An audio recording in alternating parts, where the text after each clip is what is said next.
أعوذ بالله من الشيطان اللعين الرجيم. بسم الله الرحمن الرحيم. الحمد لله رب العالمين، والصلاة والسلام على رسول الله الأمين، حبيب إلهنا وطبيب نفوسنا أبو القاسم محمد.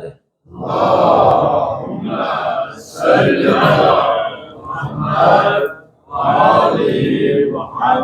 وعلى علي أمير المؤمنين، وعلى فاطمة الزهراء سيدة النساء العالمين، وعلى حسن والحسين، وعلى علي بن الحسين، وعلى محمد بن علي، وعلى جعفر بن محمد، وعلى موسى بن جعفر، وعلى علي بن موسى، وعلى محمد بن علي، وعلى علي بن محمد، وعلى حسن بن علي، وعلى حجة القائم المنتظر المهدي. اللهم صل على محمد وآل محمد. أما بعد، قال الله تبارك وتعالى في كتابه الكريم: أعوذ بالله من الشيطان اللعين الرجيم. بسم الله الرحمن الرحيم.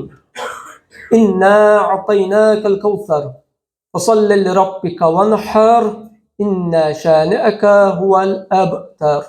صدق الله العلي العظيم. Ya ibadallah, usikum ve nefsi bitəqvallah.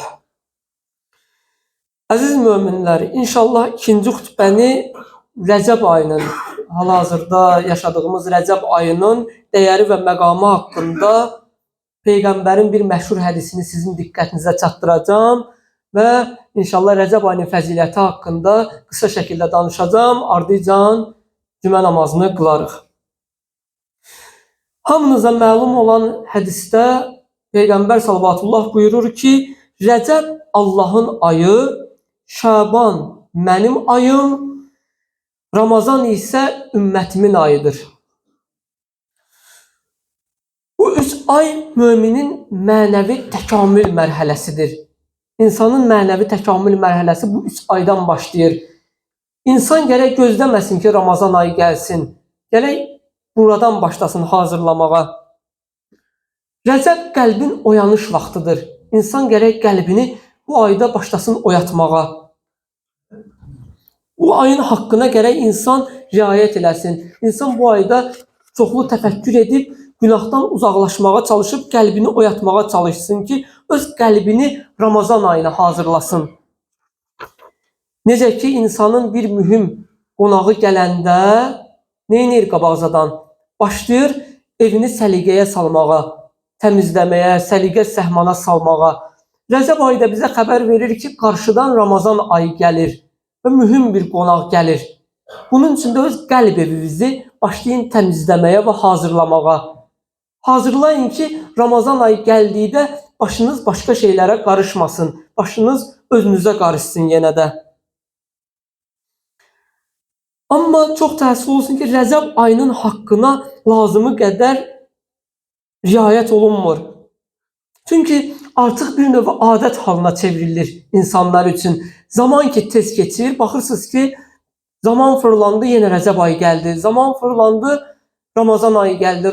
Zaman fırlandı, Məhərrəm ayı gəldi. Bir göz qırpımında müasir dövrdə zaman keçir. Və insanlar tez-tez ki, Rəcəb ayı gəlir, çıxır. İnsanlar üçün artıq bu ay adiləşir. Amma bu ayın haqqında o qədər hədislər var, ki, məsumlar haqqında. İnsan gərək bu aya xüsusi diqqət yetirsin. Adət halına çevirməsin insan bu ayı. Bu insanın halına təsir göstərsin. Gündəlik Rəcəb ayının duasını oxuyuruq da biz. Baxırsan ki, bu artıq adət halına çevrilir. İnsanlar Rəcəb ayının duasını oxuyur, amma başa düşmürlər, nə oxuyurlar. Sadə şəkildə elə oxuyurlar, adət halında gedirlər. Amma İmam Sadiqin buyurduğu ki, bu dua var, insanın halına çox müəyyən dəyişiklik eləməlidir.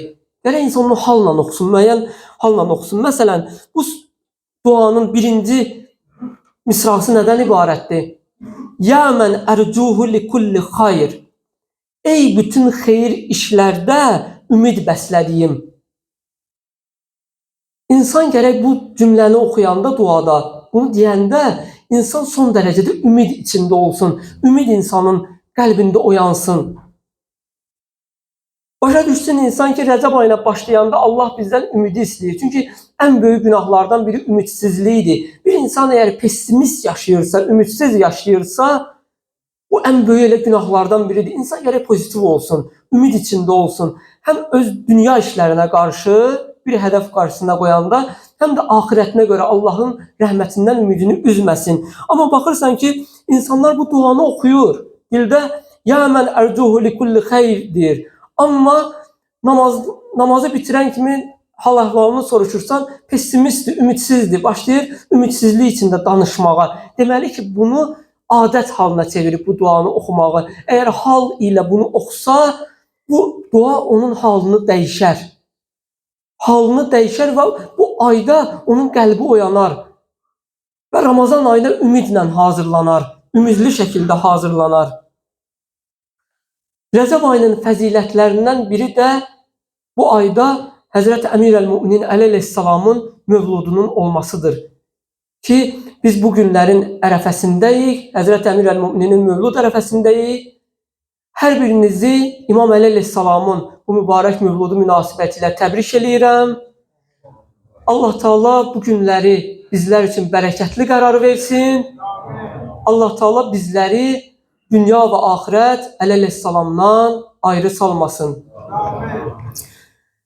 İlahi dua və ibadətlər